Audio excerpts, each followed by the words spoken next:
Title: Giddy, embracing joyful excitement. Meaning: today, we're exploring the word giddy. Giddy is an adjective used to describe a feeling of light-heartedness, exhilaration, and excitement.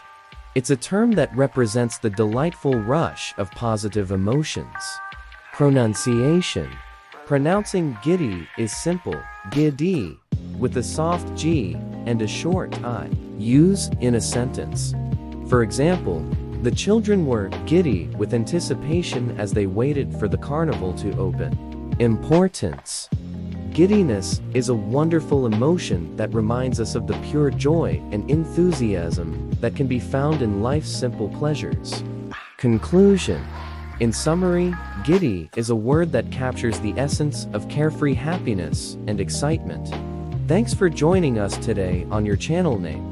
If you found this information helpful, please give it a thumbs up. And don't forget to subscribe for more educational and informative content.